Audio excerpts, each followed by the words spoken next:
There you go. All right. Let's see. Welcome to Chan and Rise Live. We have DJ EFN with us today. How is your day going? My day is going well. Thank you very much for asking. How's your day going? It's going really good. It's jam-packed, I will admit. But I'm really excited to have you on the show, and I couldn't miss this opportunity. No, thank you for having me. Of course, of course. So how was your weekend?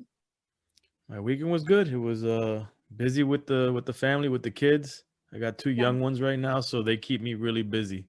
Yeah? Yeah, Yeah, I that's have awesome. a baby and a toddler. So Boy or girl? I have a my boy's about to be 1 year old and my daughter is about to be 3. Nice, nice, nice. Love that. I have a 4-year-old. She's going to be 5 at the end of June. So I absolutely know how important it is to spend that time with them. Yep, very important. Okay. So, well, let's get right to it. You go by Who's Crazy on Instagram. Where did that name come from? And what does your mama call you? Well, my mom calls me Eric, or in Spanish she says Eric. Who's crazy is the slogan that we came up for my company, which is Crazy Hood Productions, which I started right out of high school with my high school friends, my crew, and it was like 1993. And I came up with this crazy name, Crazy Hood Productions. And so our slogan was "Who's crazy," which was supposed to be rhetorical. We're crazy, and we put that on everything on the back of T-shirts, and we'd be walking around, people would be screaming, "Who's crazy?" And so that was just the whole thing. And looking back at it, the whole crazy angle or the who's crazy, I didn't know it then. I mean, I kind of did, but it's more prevalent nowadays that we talk a lot about mental health and stuff like that. But it was kind of me tackling my own mental health as a teenager. Right. And you know, where most people would talk about crazy when it comes to like hip hop in that time frame, you know, you're crazy, like you're you know, you're a thug or you're crazy, you know, you're gonna do something wild, which was part of it too, but it was really I was more addressing mental health in a sense. That's interesting. I actually have a question. I can get to it now since we're already here. What are your thoughts on mental health? How do you practice it positively? And what is your advice from that angle? I mean, mental health, I mean, that's a loaded question in the sense that there's so much surrounding and involved, and there's different aspects of mental health and levels of someone, you know, having a problem with mental health. I would say that there's no easy answer. You're always, I think, especially in today's day and age, and even I would even add, I'm gonna sound old, but adding like social media and all this stuff, I think compounds mental health problems for people. And it makes, and really mental health to me is when you're just too in your own mind Mm, and you get in the way of yourself. And obviously there's more than that, but I'm saying for the average person. So it's constantly like trying to like talk yourself off the ledge, basically. right. And it's Yeah, a yeah, it's an everyday struggle, and it's a every day, every hour, every week, every month, and that's the way I look at that. absolutely. Sorry about that. I definitely agree. Staying in the now and you know being able to talk yourself out of those negative moments is so important. Hmm. So thank you for speaking to that and bringing that up. All right. So where are you from? I was born in Los Angeles. Uh, Both my parents are Cuban, you know, from Cuba. So I'm Cuban American or American Cuban, however you want to put it. Some people would say it differently. And I was raised. I came to Miami, Florida, at a very young age, and basically was raised in Miami, Florida. But I feel like a part of both places, you know, East and West Coast. Yeah, that's an interesting experience. Growing up in Los Angeles, how did that resonate with you? What was that impact?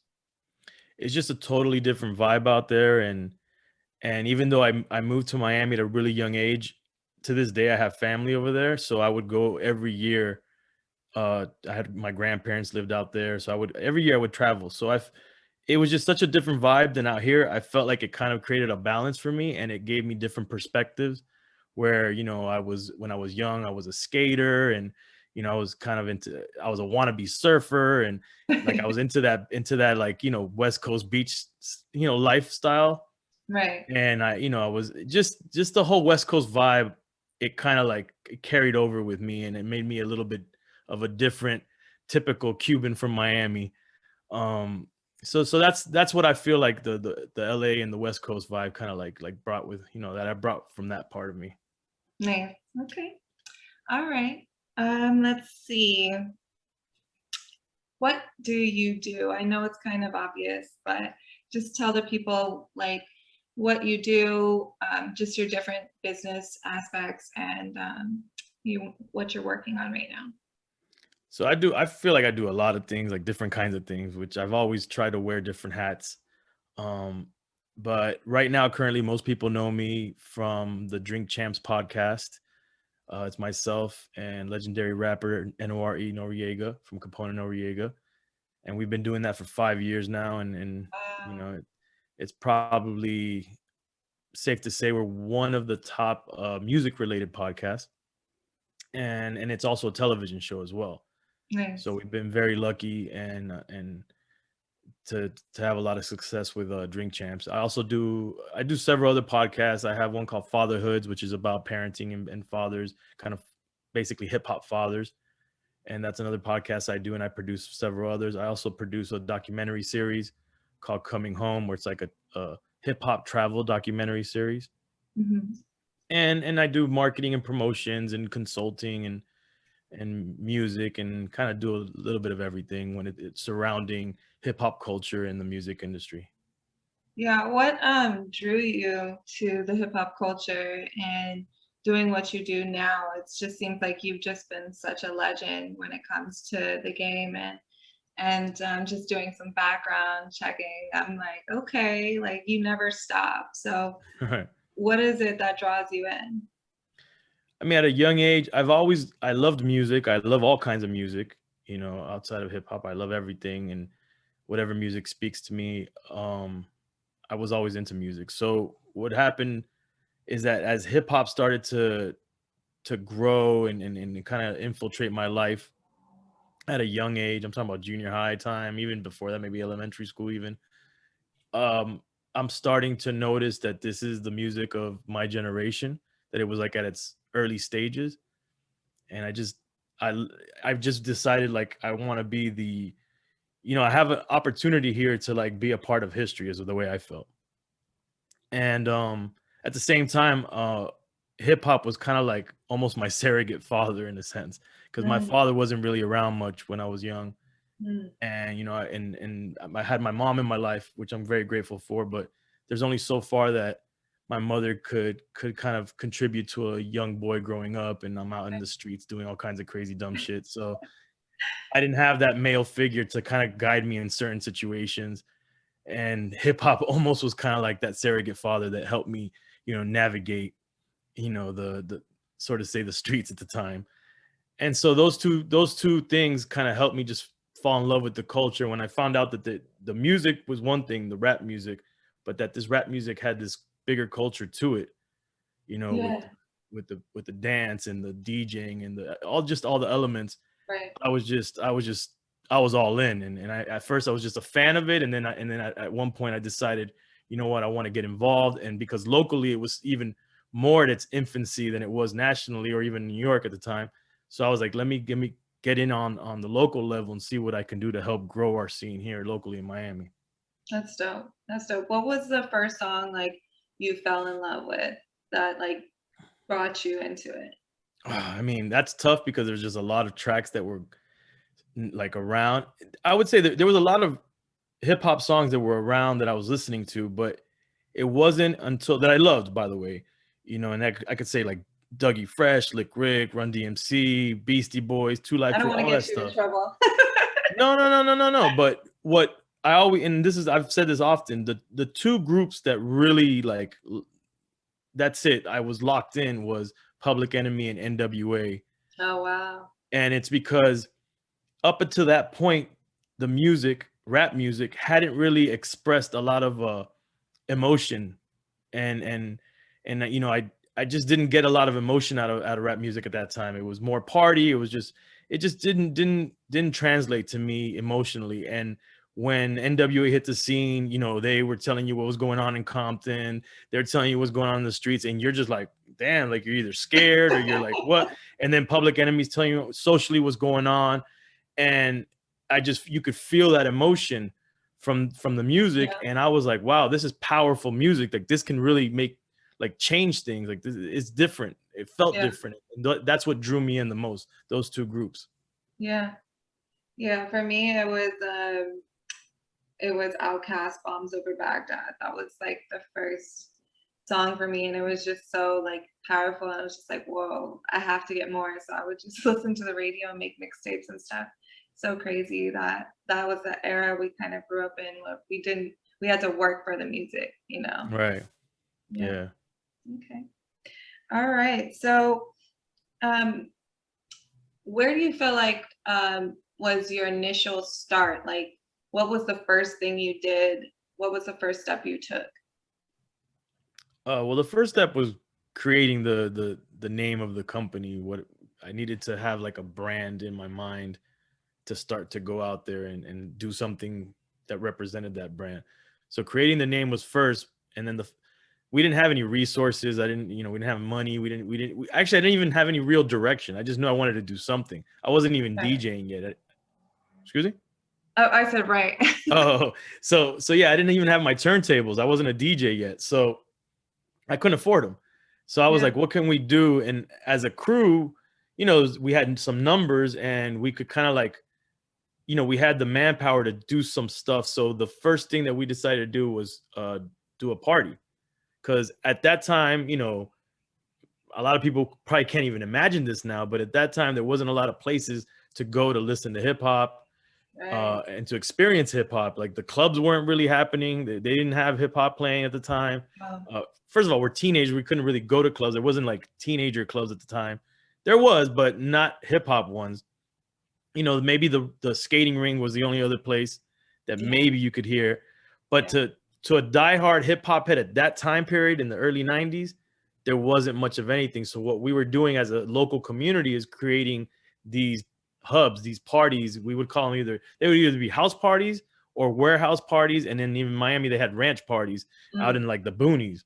So we did a warehouse party, and that was the first thing we did, which is actually not too far. 2 blocks away from my office where I'm at right now is where we did it. We did it in a car body shop where my boy's dad owned the body shop, and behind his back, when they went away for the weekend, we cleaned up the body shop, moved all the cars, set up turntables.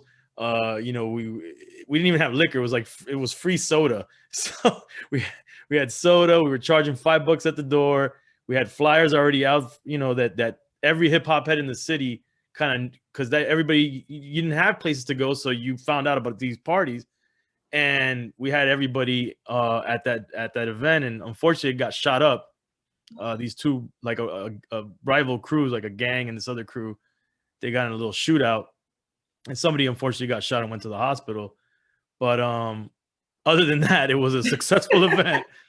And the cops came, and they were like, if we ever see this logo on anything else, we're gonna shut it down. Which we were like, oh man, this, we might have ended before we started. Right. But you know, in that time period, it made us infamous in the city. Like, oh man, these guys party. You know, it was a good party, and it was crazy. Right. So, you know, and luckily, like I said, nobody got killed or, you know, Oh, good. seriously injured. And yeah, that was the first thing that we ever did. Wow. That's legendary. Like for real. Like the way you've positioned it, there really wasn't those kind of clubs out there. There wasn't a place for you guys to turn up, and you made that a reality. And yeah, wow, I couldn't even imagine not be able to go somewhere and hear that new music or like just Yeah. move your body. Like, wow, thank you. All right. So, what would you say keeps you going though? Like, what makes you want to keep doing all that you do? and not like give up or not just like retire or not, what is it that makes you wake up every morning? Well, to be honest, I think anybody, especially in the length of time that I've been doing it, is gonna at some point feel like they want to give up Mm, because it's not an easy road, especially like when you're creative and you're working in the creative space. It's very difficult. It's very difficult to carve out a career and make money, livable income. It's not easy. So there's been many times that I wanted to quit, but just the idea of like once you get hooked on being a creative and when you have a brand and you create things that represent that brand, and you're always like it's like it's almost like a drug. You want to do the next thing that people are going to be like, "Oh man, that was cool." And then they keep they keep like referring to your brand as creating this cool thing. You want to keep replicating that, and you want to keep feeling that people could always say, "Oh wow, they're doing this now. Damn, they're doing that now." And that's kind of one of the things that would always keep me, motivated even when something went wrong or I felt like giving up. I was like, no, you know there's all, because I was just constantly thinking of pivoting. Okay, if this right. didn't work, I'm gonna pivot to this and keep it all relatable to the brand. And that was always what kept me going. And just being realistic. I was never one of those people that did things and just be like, yeah, I'm gonna be a star, or we're gonna make $1 million, or we're gonna go platinum. It's not. I never looked at it that way. I was like, okay, what is the road? What Mhm. obstacles do I need to get past to get to these certain goals that I have? Like, I looked at everything very realistic and pivoted when I saw that it just wasn't, whatever I was doing wasn't gonna work.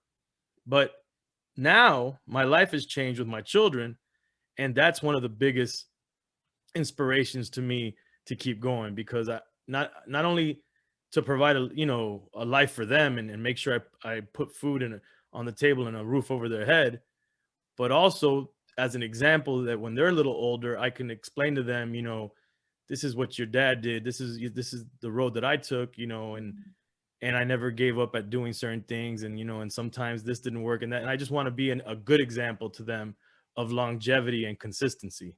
Yeah, because you might take an excuse if you're not practiced in it Right. and you don't want to be like, okay, that's fine or anything like that because there are no excuses in the real world. You just do it or you don't, right? Absolutely. All right. So you've worked with countless talent in the music industry. What is one of your most memorable moments? Oh, there's so many memorable moments. Um, that's a good question, because I've really I've been very lucky to have a lot of real memorable moments, but I guess I'm just gonna have to take it all the way back to one of the first times I walked on stage. Mm, And honestly, had you told me that I would feel comfortable walking on a stage and talking to a crowd of people, I would have been like, nah, you're crazy. Um, and that's the moment that I realized that this was like the path for me. And it right. was what I did. I had found a local record label, and it was a group that had created their own record label. And because I was looking around me to see like who can I kind of, like, where can I get a mentor from, like how, who's doing this around me that I can actually learn something from. And I found these guys locally doing it, and I kind of shadowed them and asked to be basically an intern with them. Nice. And I was rolling with them, and they had put out a record, and they were promoting the record, they were doing shows, and they were opening up for Redman. Mm, And I think this is like 94, 95, something like that. It was like one of the first times Redman came to Miami. Might have been the second time he actually ever came to Miami. And so they were like, "Yo, E, we want you to go on stage and introduce us." And I was like, "Nah." But I mean, in my mind, but I was probably like, I had to put on like that face, like, "Yeah, no doubt, this is what I do," but right. really, it's not what I do. Um, and I went out on the stage and I introduced them, and it was the most terrifying thing I ever done in my life up to that point. And I had done some other crazy things in life, but for some reason, this was the most terrifying thing. And I did it, and I remember when I walked on stage, it that that terrifying feeling went away completely, Mm, and I did what I had to do, and I got off stage, and that adrenaline rush, and having, you know, packed house there, and I was just like, yeah, okay, this is the path for me. Like it really told me like this is the path that you were meant to go on, and from that point on, it was nonstop. nice. Wow, I could imagine. I've walked out on stage before and had to do that, but not as big a crowd. So I couldn't imagine what you were going through. But the fact that you were able to put on that brave face, like, oh my gosh, couldn't imagine. And being like, I was like 18, Oh, maybe 18 wow. years old. Yeah, What a great opportunity. I mean, and you yeah, created that opportunity. So that's what's most impressive is that everything that you've done, you've created from scratch, right. and you did what you had to do. Getting all teary-eyed. All right. So how has this pandemic impacted you, and what advice do you have for the people coming out of it? um, I've been, again, very lucky that that what we do, at least with Drink Champs, and a lot of, well, the other stuff I produce, which is a lot of, you know, podcasts and digital content, wasn't impacted Mm, by the pandemic, because of the way we produce the content and distribute it. right. So in that sense, we were very lucky that we were able to continue to put out content, and none of our contracts, you know, like our contracts were solid during the pandemic. Like That's dope. we were contractually obligated to put out content, and that's what we did, and nothing was interrupted. So in that sense, everything was good. But of course, I had myself and my girl, we had our baby during the pandemic, which Sheesh. was which was crazy. Right. And then we had our daughter, you know, who's now coming of age, and understanding the world around her, but now there's a pandemic, and everybody's wearing masks. And so more so on the personal and family tip, I felt it, which obviously impacts even work. Mhm. So that was a struggle, and something to overcome. But I feel like, you know, we got through it as a family, and as a family unit, we got to, you know, we really like looked at each other for support. And, you know, shout out to my girl for holding down the fort at the crib. And we, you know, we've been able to overcome it. And I would just say to people now coming out of it is, I think a lot of people have realized that maybe they've taken the chance to do some of this digital content, because a lot of people aspire to do this kind of stuff, and they kind of took this time during, you know, quarantine and during the pandemic to try it out. And a lot of people have been discouraged because, you know, they maybe didn't see the results they wanted to see from it. But what I would advise people is, don't give up on doing it. Don't do it for revenue, don't do it for money. Mm, Do it because you're getting something out of it. And with that consistency, and however long it takes, if you really love what you're doing, and you're getting something personally out of it, besides the money part, the money will come. It will eventually come. And it may not even come in the form that you think it's going to come. Because sometimes you start one path, and it leads you to another path. And when I talk to people, we kind of I've mentioned this before, and it's kind of like akin to a tree. You yeah. know, you the trunk of the tree is the foundation, and your brand, and everything you represent, and who you are is that trunk. And it's going to grow these branches. And as long as wherever you go, go with that, follow that flow, and understand that it might take, you might start out as a podcaster, but end up as, you know, end up doing visual content. Like you might just Right. do audio and then go visual. You might end up as I was talking to an artist the other day, and I told him, look, you know, it's the percentage of artists that actually make it in the industry and make real money is so small. But at the same time, I tell you this not to discourage you, to encourage you to keep going, but keep yourself open to other things that might, you know, help you pivot to other things. So the guy was like, you're right, I love building my clothing brand that represents my artistry. I could see myself, maybe if the music doesn't work, I'm right now I'm learning what it is to sell merch. Maybe that might be the path that I take.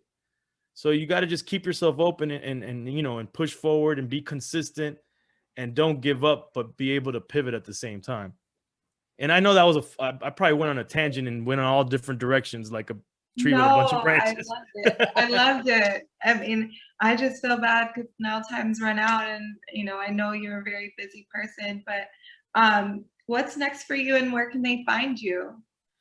You can find me at crazyhood.com is the company, drinkchamps.com, drinkchamps everything for social media, at who's crazy Instagram, at DJ EFN Twitter. And I'm about to announce some cool things with the documentary series that I've been working on for years now, and we're trying to take it to the next level. We're wrapping up our 6th film in the series, which was filmed in South Africa right before the pandemic. So So that's exciting. I have a bunch of brands that I'm involved in and collaborations, and the Drink Champs is continuing to grow, and fatherhoods, and just and who knows what's next, because I'm always keeping myself open to the next thing. absolutely, absolutely. Well, it has been a pleasure. Thank you so much for allowing me Thank to you. do this. I know for my people that are watching, this is very different. It's not live, but we take what we can get, and we appreciate you so much. Thank you, and thank you for being flexible with that as well. Always, always. And if you ever need anything in Los Angeles, I'm boots on the ground, so I'm here for you, okay? Oh, so you're in hometown. Okay, you're in my birthplace. Yes, I was born and raised Los Angeles, so went to Nice. What part of Westchester. LA? Like Woodland Hills. I was in Woodland Hills for a little bit, but Windsor Hills, Inglewood. I was born on 80th and Western, at Nice. home. So yeah, I went to Westchester and Inglewood. I had a lot of different experiences, and yeah, I was always in Santa Monica. It was awesome to grow up here. Dope. Yeah, I love Santa Monica. I have a friend that lives there now. And I lived in, well, my parents lived in Anaheim when I was born, and then I ended up, my mom and I were in Southgate, and that's the time period that I really remember, which is Southgate, Huntington Park area, all that. Yeah, yeah. It's a nice area. I mean, it is. It's to me. I love that area because there's so many trees and palm trees, and it's just, what I'm saying, like very beautiful, very beautiful. Well, thank you for having me. I appreciate you. Of course. And you have a great rest of your day. You too. Thank you. Bye. Bye.